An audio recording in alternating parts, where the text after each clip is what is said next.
Olá pessoal, sejam todos bem-vindos a mais um vídeo aqui no nosso canal no YouTube. Tudo bem com você? Se inscreve se ainda não é inscrito, deixa o seu like, comenta, compartilha esse vídeo com mais pessoas, tá bom? Hoje nós vamos falar a história do povo judeu ao longo da Idade Média, principalmente aqui no Brasil. Vamos falar sobre os Anusim, vamos falar sobre os Marranos, uma história que não pode ser esquecida, uma história que não é ensinada nas escolas, não é ensinado nas faculdades, mas que nós vamos estar falando para você nesse vídeo. Ao longo da Idade Média, ao longo de muitos anos atrás, o povo judeu sempre foi um povo que, depois da diáspora, nós ficamos de um lado para o outro, sempre viajando de um lado para o outro, nunca se firmando em um lugar só, por causa das inquisições, por causa das perseguições. Foram as fogueiras santas, foram as cruzadas que aconteceram ao longo de muitos anos, e por esse motivo o povo judeu sempre foram perseguidos, sempre foram massacrados, sempre foram expulsos das suas terras. E a história do povo judeu não é uma história muito bonita de se contar, mas é uma história de esperança, porque uma das características principais do povo Yahudim é exatamente a perseverança e a esperança. Já na época no Império Romano, depois do século IV, nós temos aí que vai se estender, e a gente tem a documentação completa até mais ou menos século XV, então praticamente 1000 anos, já uma convivência muito pacífica do povo Yahudim, tanto no Império Romano, como durante a ocupação que a gente tem depois dos visigodos, as tribos bárbaras, e os bárbaros que chegaram em Portugal eram os visigodos, né? Então os judeus que já existiam em Portugal, né, houve tolerância. Depois do século VIII nós temos a presença dos muçulmanos. Depois nós temos aí a reconquista cristã já no século XII. Durante todo esse período, o que acontecia? Existia a separação entre cristãos, muçulmanos e judeus. E normalmente, dependendo de quem estava no poder, claro, aquele povo que era representado por aquela elite no poder da mesma religião pagava menos impostos, e os outros pagavam mais impostos, mas tinham total liberdade de culto e uma grande tolerância na convivência. Então, por exemplo, quando a gente chega no último período dos reis cristãos, a partir de Dom Afonso Henrique em Portugal, então você tem em Lisboa o castelo, no alto da colina, uma cidade toda murada para se proteger, e quem mora dentro dos muros são os cristãos. E do lado de fora dos muros, já na encosta dos muros do castelo, e no vale, na parte vale, são os muçulmanos, nas chamadas de mouraria, de moures, e os judeus nas chamadas judiarias, na parte periférica. Então você tem, no longo desse período, uma questão basicamente de posto. Quem pagava mais, quem pagava menos, ficava no melhor lugar. Então, ao longo do tempo, os judeus vão se atualizando de uma maneira muito autônoma, assim como os mouros. Embora existia a igreja regulamentando a vida dos cristãos, os judeus não se submetiam às mesmas regras do cristianismo. Então eles tinham, por exemplo, a sinagoga, organizando os registros dos nascimentos, casamento, morte. Eles tinham tribunais, que tivesse alguma questão religiosa, existia o tribunal judeu para julgar os judeus. E existia quase que estados paralelos convivendo. O que acontece nesse momento? Nesse período é que, assim como em vários outros lugares, essa comunidade de judeus em Portugal acaba se destacando muito por causa do seu trabalho, por causa do seu desempenho. Então ele se destacava mais do resto da população cristã e muçulmana, porque existia uma questão muito interessante que é assim, dentro do judaísmo, e quando a criança faz 12, 13 anos, as meninas fazem, o rapazinho faz bar mitzvah, e as meninas fazem bat mitzvah. Então, quando completa os 13 anos, eles têm que se preparar para estudar a Torá, para se aprofundar na Torá, para mergulhar nos estudos da Torá, da Cabala, e eles começam se aprofundando muito chama-se maioridade religiosa. Então, eles passam a ser responsáveis pelos seus atos. Então, não é simplesmente resolver, existe um preparo muito grande, que leva muitos anos, 2 anos, mas muitas vezes 2 anos, que aquela criança é preparada para exercer a maioridade. Então, para poder se destacar na comunidade judaica, então de textos e rezas, de estudos que tinha que fazer, e muito tempo que eles passavam para estudar a Torá, passava muitos anos se aprofundando na Torá. Então, no que se aprofundava na Torá, na numerologia cabalística, eles tinham um conhecimento muito grande, que era passado de pai para filho, que era halahá. A halahá era passava de pai para filho. Então, quando acontecia isso, os judeus se tornavam um povo mais próspero na região e muito mais próximo dos governos. Cobradora de impostos, contabilistas, pessoas que auxiliavam muitas vezes os reis. E assim a gente vai ter ao longo desse período do fim da Idade Média e do começo do Renascimento, muitos judeus próximos dos reis de Portugal, como conselheiros, como cabalistas, como numerólogos, como financistas. E numa outra área existiam judeus também que se destacava e continuam se destacando até hoje como a medicina. Então o que acontece? A religião católica, ele tinha uma visão da medicina muito mais restritiva do que o judaísmo e do que o islamismo. Então, porque se acreditava que aquilo que o Criador decidia tinha que ser respeitado. Então, se a pessoa tinha uma catarata, por exemplo, ou tinha um problema, um câncer, era um problema do Criador que aquela pessoa morresse. Então, por exemplo, o cristão jamais intervia nesse processo. E não existia, incluindo estudos para isso. Então, estudo, por exemplo, de cadáveres, que nem todo mundo queria fazer. Os trabalhos cadavéricos era somente reservado, né? Os judeus não tinham impedimento quanto a isso, então eles podiam estudar melhor muito a isso, estudar o corpo humano, fazer intervenções mais invasivas. Então, tinha pequenas cirurgias oftálmicas, mesmo nas áreas em que as mulheres tinham partos, né? Então eles se destacavam mais nisso.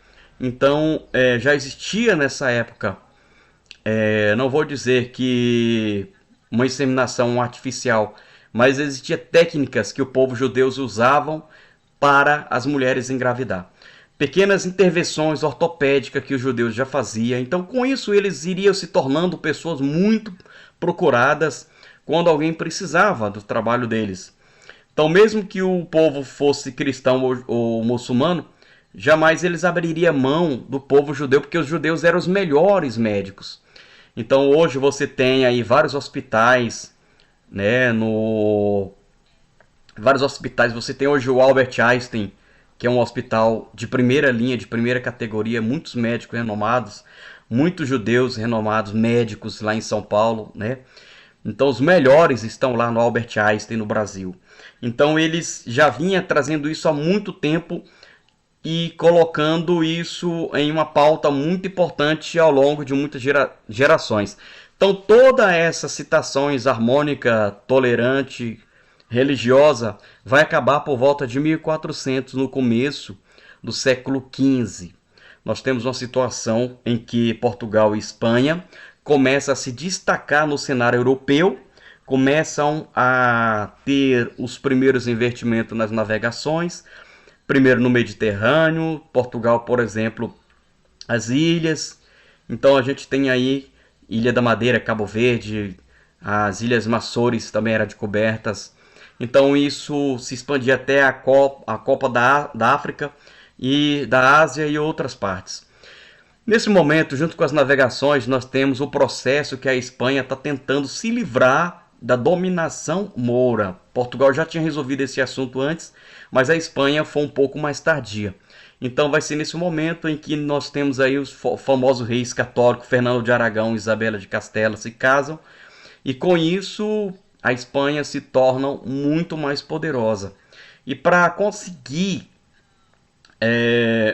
essa hegemonia que eles precisavam na Espanha, eles precisavam se livrar dos mouras, que ainda dominavam o sul da Espanha, que eles chamavam de Andaluzia, que é a região de Sevilha, Granada, toda sul da Espanha. E até que em 1492 os reis da Espanha conseguiram expulsar os mouros, os muçulmanos, os últimos bastião deles, e isso torna a Espanha um país muito poderoso, muito poderoso. E o rei de Portugal nesse momento, que era Dom Manuel, ele decide se casar com a filha dos reis católicos para consolidar essa aliança entre Portugal e Espanha e o poderio ibérico. A princesa chamava Infanta Isabel, e teve uma questão muito importante nesse momento para a história dos judeus em Portugal e Brasil, que houve uma condição para esse casamento. Então, se falou muito diplomaticamente que a princesa não poderia viver num país, num reino onde houvesse infiéis. Infiéis, para eles, era não cristão. Ou seja, não havia nem judeus, nem mouros, nem muçulmanos, nem hindus, nem budistas, nem zoroastra, nenhuma desse povo que não fosse cristão. Isso era uma questão muito complicada para o rei de Portugal, porque ele tinha uma consciência muito tranquila que ele não podia abrir mão de judeus que ele tinha em Portugal. Além desse capital humano que contribuía na ciência, na tecnologia da época, os judeus eram muito presentes no ramo dos negócios. Havia já famílias já poderosíssimas e ricas que financiavam as navegações, então não dava para se livrar do povo judeu naquela época. Então era assim algo incrível, porque eles não poderiam se livrar da economia. Então o que acabou acontecendo é que o rei de Portugal, às vezes a gente fala, os brasileiros tinham um jeito para resolver as coisas, mas o Portugal também tinha o seu jeito para resolver as coisas. Então esse jeitinho Portugal de resolver as coisas, assim como o jeitinho brasileiro, eles precisavam que Portugal não tivesse mais infiéis para que ele pudesse casar com a princesa e ter mais autonomia. Ele não poderia ter de jeito nenhum os judeus que viviam ali. Então ele proclama um edito de expulsão. Oficialmente os judeus tinham que ir embora de Portugal, que era a condição para poder se casar. Então ele faz isso, uma lei no papel, e aí ele organiza para poder ir embora, poder tirar o povo judeu, os portos, né? Vários povos se reúnem ali para poder irem embora naqueles navios gigantescos. Então manda que todo mundo com as suas trouxas, com as suas roupas, com as suas mercadorias, que fosse embora, porque os judeus estavam sendo expulsos de Portugal. Só que na hora que aquelas 20 mil, 30 mil pessoas se aglomeram no porto de Lisboa, por exemplo, em vez de navio, o que acontece? É que essa população ela é batizada à força.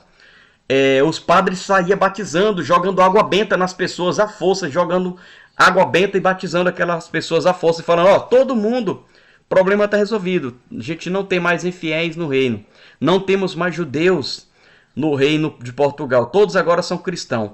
Aí eles deram o nome de cristãos novos, para se diferenciar dos velhos cristãos, que era realmente a população católica que já existia em Portugal. Então essa situação ela não foi simplesmente da boca para fora. No momento em que os judeus se transformaram compulsivamente em cristãos novos, eles perderam toda a autonomia que eles tinham. Então os registros de nascimento, de casamento, de mortes, a destruição das sinagogas deixaram de ser válido, era tudo renovado. Então toda a documentação daquelas pessoas, não existia cartório, não existia registro civil, o registro era feito pela igreja, eles não tinham mais autonomia jurídica, eles não tinham mais vários privilégios, vamos dizer assim, que existiam em Portugal, do qual eles tinham até então. Então passa a ser proibido praticar a religião judaica naquela região. Então os judeus entram na clandestinidade. Ou seja, toda família que praticava o judaísmo escondido, que não era cristão, que não aceitava aquilo, eram mortos, eram jogados na fogueira, eram destruídos simplesmente, porque Se falasse que não fosse batizado, que não fosse cristão, primeiro, algumas pessoas iam presos e as crianças dos filhos eram tomado delas e dado para famílias católicas que iriam criar ia criar essas crianças dentro da verdadeira fé católica. Então existia isso. Aquelas crianças eram forçadas a serem católicas e não tinham outro jeito, eles não tinham uma outra escolha. Então aquele povo que estavam ali naquele momento, que não queria mais ser cristãos novos, ele já tinha perdido sua regalia, as suas sinagogas foram destruídas, a sua economia foram destruída, o povo tinha perdido praticamente quase tudo ali do seu comércio, da sua autonomia. Então basicamente é isso. Bom, essa citação ela foi muito eficiente para destruir o povo judeu, de você ser puro de sangue ou você não ser puro de sangue. Já existia esse mal-estar, porque para os judeus foi uma violência muito grande, que eles não poderiam praticar mais a sua religião, só poderiam fazer clandestinamente, e é claro que eles continuavam em casa, praticando o judaísmo em casa, guardando o Shabat, fazendo as festas em casa, e existiam sinagogas subterrâneas, existiam sinagogas escondidas, existiam portas secretas ali. Então, de alguma forma, o povo conseguia se encontrar nas sinagogas e continuar praticando o seu judaísmo, fazendo a sua festa. Então, eles não conseguiram sair exatamente do judaísmo para o cristianismo. Então, eles não acreditavam no mesmo Elohim. Então, é importante a gente falar isso, que o povo judeu não acreditava nesse Deus aí, nesse Deus da Bíblia, nesse Deus cristão. O povo judeu não acreditava. Então o povo judeu ele tinha suas rezas, tinha seus costumes com o povo judeu, mas como judeu eles seguiam à risca a Torá, que era o seu livro sagrado, e não a Bíblia.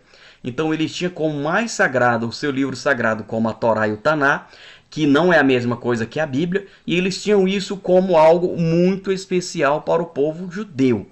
Então eles não aceitavam de jeito nenhum, que inclusive muitos daqueles eruditos católicos queriam forçar os judeus a ler Bíblia, aceitarem o Novo Testamento, aceitarem o Jesus, que para o povo judeu é um personagem mitológico que nunca existiu coisa nenhuma, nunca existiu Jesus coisa nenhuma, sempre foi um personagem mitológico criado por Roma.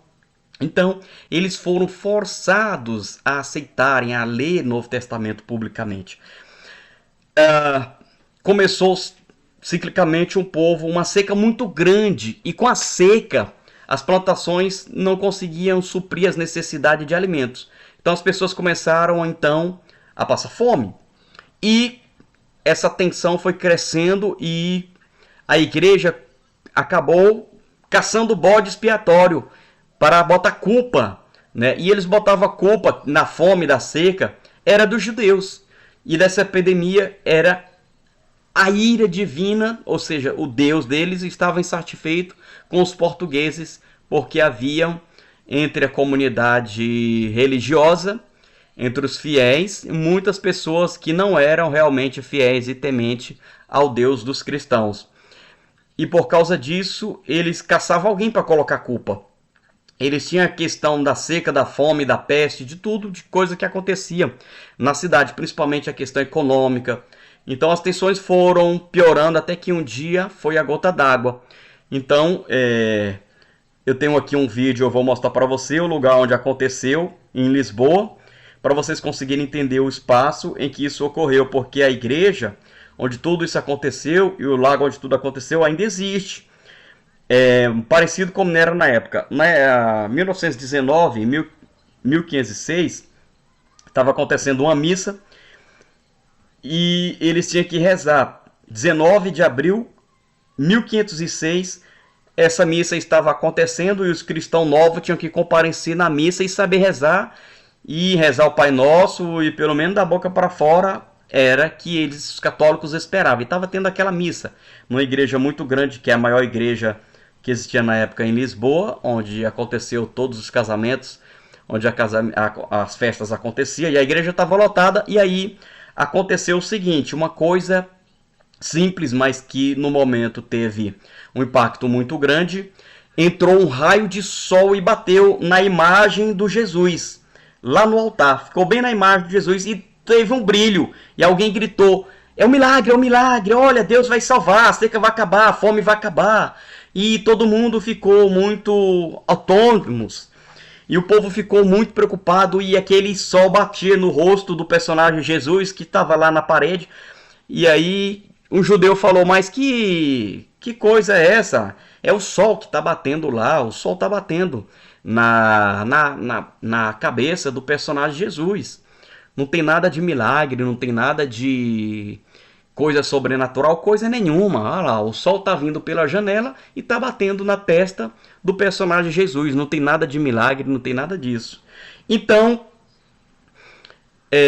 o judeu, que tem uma lógica mais simples, e as pessoas ficaram com tanto ódio do povo judeu. Tá vendo aí? A culpa é deles, a culpa é do judeu. E começaram a espancar aquele homem, começaram a bater aquele homem, e começaram a bater, a espancar o povo judeu, a crucificar o povo judeu, a jogar fogo no povo judeu, a assassinar judeus. E aí eles começaram a espancar não só esse homem, mas muitos judeus começaram a ser espancados ali. E o massacre durou 3 dias. Durante 3 dias o povo judeu foram perseguidos e as pessoas entravam na casa, pegavam mulheres e crianças e saíam matando. Porque eles começaram que a gente acabar com o povo judeu, acabaria o problema. Então o tal do Deus deles ficaria contente. Então a peste e a fome iria terminar. Obviamente foi uma catástrofe e você vê aí na imagem um monumento mostrando aí para você, ó, esse monumento, o local exato onde aconteceu, onde tudo aconteceu, onde tudo começou. Então, como assinalaram aí os 500 anos desse grande massacre que aconteceu, né? Então, 2006 foi erguido esse monumento aí com a estrela de Davi, a Magen, né? Essas 2 letras hebraicas. Então, relembrando aí o massacre desse episódio horrível que aconteceu. O rei de Portugal, né, tentou ainda reverter a situação, mas foi um massacre terrível. O povo judeu foram perseguidos, o povo judeu foram jogados nas fogueiras, foram queimados, foram espancados. Os filhos do povo judeu foram tomados à força e passados para os senhorios, onde eles tinham uma aquisição maior, e se converteram essas crianças à força para o catolicismo. Então, várias dessas situações aconteceram. Então, coisas terríveis aconteceram com o povo judeu naquela época. Então, tudo isso que eu estou falando para vocês está em livro, está documentado em vários e vários livros. Daqui a pouco eu vou colocar a fonte desses livros. Isso já está em vários livros de história. Inclusive, a historiadora, a doutora Anita Novinsky, que já faleceu, ela documentou muito isso. E isso está documentado em vários outros livros. Então, veja bem. O rei, que aconteceu? Esse episódio horrível. O rei de Portugal, Dom Manuel, não estava em Lisboa, ele estava fora. Quando ele chegou, ele ficou desesperado porque ele sabia que aquilo era uma coisa sem volta e ele ainda tentou reverter, mandou prender as pessoas que começaram aquele movimento, tentou fazer algumas regras um pouco mais rígidas e dando um pouco de simpatia para o povo judeu, dando tempo para que ele se adaptasse, que eles poderia continuar no judaísmo, praticando o judaísmo lá nas suas terras. E não existia mais ligação nenhuma entre o povo católico e o povo judeu, porque depois que isso aconteceu, o povo judeu não tinha mais vínculo com o povo católico. Então a expedição de Pedro Álvares Cabral já tinha partido. E outra coisa, 1500, né? Então outra coisa muito importante, Kefas Álvares Cabral, que você conhece como Pedro Álvares Cabral, já tinha partido juntamente com outros povos, que existiam 8 barcos que estavam partindo de lá em direção ao Brasil, para as terras brasileiras.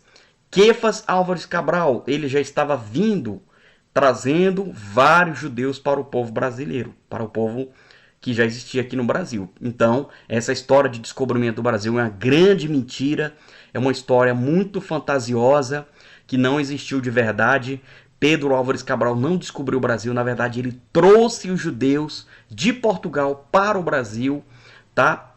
Trazendo toda a sua cultura, o cultivo da cana-de-açúcar, o plantio da cana-de-açúcar, a confecção da rapadura, do doce, E até mesmo da cana-de-açúcar, onde se fazia várias outras coisas, né? Então isso foi trazido do povo judeu lá de Portugal para cá.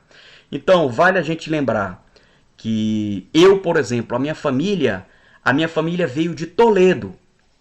Toledo, na Espanha, para Portugal, fugindo de inquisições. A família Machado Corrém, que se dissipou em várias vezes se dissiparam, depois se uniram de novo, vieram de Toledo para Portugal. De Portugal, eles começaram a se mesclar. Os meus bisavós, tataravós eram judeus de Portugal. E aí eles vieram para o Brasil fugindo das inquisições católicas. Tá? Então, nós temos aí todo dentro do contexto histórico. Os meus tetravós já vieram de uma família de judeus sefaraditas, fugindo de perseguições cristãs, porque o judaísmo era colocado, existe a expressão entre a espada, entre a cruz e a espada, ou você aceitava o cristianismo ou você morria, não tinha outra solução. Então, essa é a verdadeira história do povo judeu, para quem não conhece. Então foi assim que aconteceu, de um povo que saiu de Portugal para o Brasil. Aí sim, nós vamos falar no outro vídeo, nós vamos gravar 2 vídeos. Nós vamos falar no outro vídeo como se procedeu toda aquela história do povo Yahudim aqui, a chegada deles aqui no Brasil, tá? Porque a história de Pedro Álvares Cabral é uma história mentirosa e fantasiosa. O Brasil estava começando a existir no panorama português. Então é nesse momento que nós vamos ter uma mudança de muitos judeus de Portugal, Brasil. E nesse momento o Brasil representava uma possibilidade de uma nova vida. E aí a gente tem então as famílias judias que eles chamavam nomes, por exemplo, Ferreira, Cordeiro, Machado, Silva, Pires, Cardoso. Esses sobrenomes vieram para cá, trazidos de lá para cá. Oliveira, Pereira, Lima, Cardoso, esses sobrenomes são sobrenomes de judeus, principalmente Oliveira. Então eles mudaram, por exemplo, o nome, por exemplo, como Benjamin, como Ezequiel, o nome como Haron, Moshe, esses nomes foram todos mudados aqui para José, Pedro, Francisco, Antônio, foram mudados para esses nomes cristãos, foram mudados de nome judaico para nomes católicos. E mudando assim também os nomes judaico para nomes católicos nesse período de inquisição que aconteceu aqui no Brasil, que é muito importante a gente falar. Então eles tinham que começar uma nova vida no Brasil. A boa parte dos judeus que saíram de Portugal a partir de 1506, eles foram principalmente para a Holanda, porque a Holanda era um dos países mais que aceitava bem os judeus. A Holanda aceitava bem os judeus, porque aceitava bem o povo judeu, porque onde o judeu chegava, prosperava, crescia, se multiplicava, se frutificava. Então nós vemos aí a Holanda também aceitava muitos judeus. E muitos judeus foram para a Holanda, para a Inglaterra, sul da França, mas principalmente o Brasil. Contando nesse período, existem alguns livros muito interessantes. O Último Cabalista de Lisboa. Eu li muito esse livro, eu gostei muito. Um livro de 1996, O Último Cabalista de Lisboa, que conta justamente a história desse massacre de 1506 e essa questão dos judeus tentando salvar alguma coisa da cultura judaica, da religião judaica. É o livro do Richard Sindre. Depois nós temos outro livro muito legal que é A Senhora. Cuidado para não cair lá no José de Alencar, A Senhora, tá? Esse aqui é de uma editora francesa, Catherine Clément. É um livro de 1900 e pouco. Então conta a história, tá, do povo judeu, 1510, aí, quando uma família liderada por uma matriarca se muda de Portugal. E aí tem toda a saga dessa família, eles vão para a Holanda, etc. Então tem alguns filmes também interessantes no Brasil. Então tem um filme no Brasil chamado Desmundo, em 2002.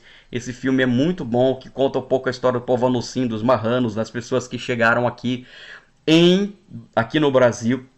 Então aparece aí a história desse rapaz judeu que tem que esconder que é judeu, porque não existia essa possibilidade, porque o povo tinha muito medo, né, de se falar que era judeu. Então nós tínhamos várias histórias aí, a história do Cabral. Então, judeus já existiam no Brasil como cristãos novos, claro, nome batizado como cristão, mas dentro de casa eles eram judeus. E dentro da frota do Cabral, isso se tornou bem mais forte aqui.